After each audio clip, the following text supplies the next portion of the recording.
Are you a beginner violinist that's really struggling to hold the violin bow? You have no idea how to hold it. Or perhaps you're a returning violinist and you cannot remember how to hold the bow. In this video, I'm going to walk you through how to hold the bow step by step and create a beautiful balanced bow hold to help you pull out gorgeous tone.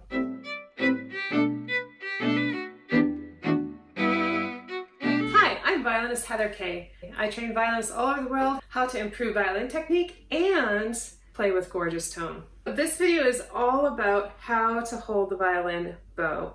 The first step is to get your thumb in the proper place here. We want that thumb to be half stick, half frog. So it's what I call half stick, half frog, angled in. We don't want the thumb to be bent backwards, hyperextended, sitting only on the stick. We want it to be angled in, half stick, half frog. You know you have it in the right place if you see an indentation on the corner of your thumb here. This is where we want that indentation to be from this part of the frog. It just sits right in there. Our first step is to really understand how the thumb sits for the bow hold. The most perfect bow hold is a relaxed bow hold. We want to alleviate any tension at all in the right hand. If there is tension, it's going to come across in your tone. You're going to sound tense. But if we're relaxed and balanced, it's going to really help to create gorgeous tone. Once you have your thumb in its place, you want to focus on these middle fingers, your middle finger and your ring finger, and you want them to just sit gently over the stick and on the frog here, okay? We don't want to feel like we have to wrap them over and we create tension by keeping them wrapped. We just want them to gently sit. So you're going to feel it and these knuckles here that they're going to be sitting on the stick as so.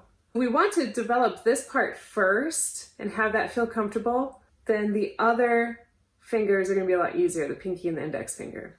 Okay, so you just let your pinky sit here on its tip, nice and curved. All right, don't feel like you have to have him sitting on the silver. Just let him fall where it feels natural.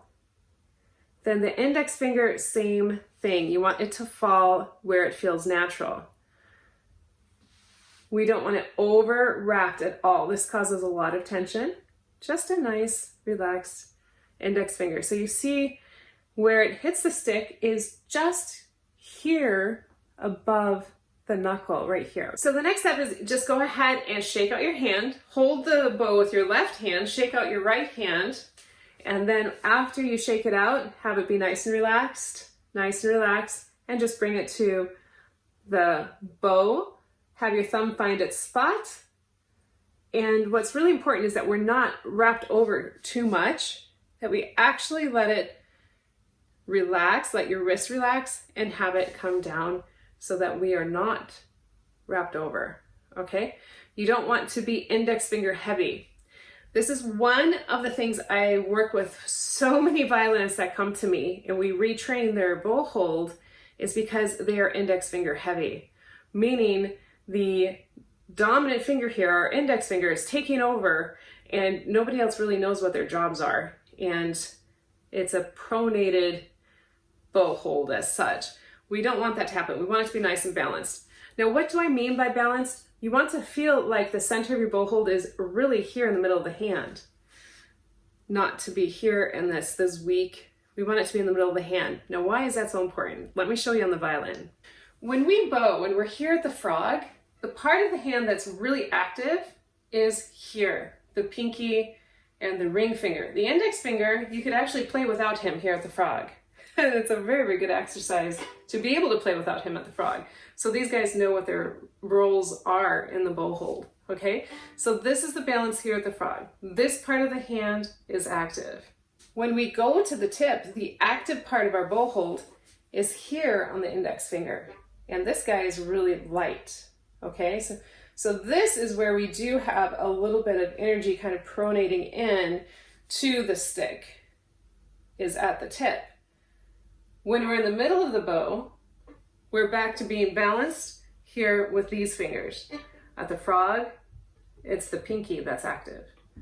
So if you are index finger heavy and you're trying to play at the frog with a heavy index finger, you are actually working against yourself. So I'm going to give you just a couple of exercises for you to explore this. You can get your violin out. After you have your beautiful bow hold, you can come here to the violin, just set your bow on the string and check that your index finger is not heavy. You can just give it a couple taps, that your shoulder's relaxed, your elbow's relaxed, and you feel your pinky nice and curved. Okay, we don't want a high elbow or high shoulder here, okay? So that's getting a little bit in bow arm mechanics, but you can just check into your bow hold here, nice relaxed pinky. When we go to the middle of the bow, just feel balanced here with these fingers. Still, the index finger should be able to tap, okay?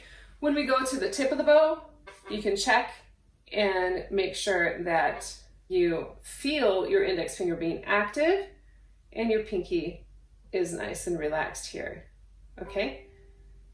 So you can go frog to tip, back to frog, and keeping your bow nice and straight. So this will help you just keep that beautiful bow hold while you're at the frog and while you're at the tip. You do need to be flexible. We can't have a frozen bow hold because a frozen bow hold is not going to allow us to make the changes, the subtle changes that we need to make as we go from frog to tip. So when you go to the tip, you're going to feel that your pinky doesn't have so much weight. And then when you go to the frog, you're going to really feel that your pinky has a little bit more weight and responsibility here at the frog. Okay, so that's just a great exercise for you to just explore your bow hold, frog to tip. I have a suggested playlist for you at the end of the video with more bow hold exercises and tips. If you're ready to take your violin journey even further, you're an adult, beginner violinist, intermediate violinist, you'll find a link in the description below for my latest program, Learn Violin in 90 Days. If you like this video, definitely give it a thumbs up, share with your violinist friends, and subscribe to the channel. See you in the bow hold playlist.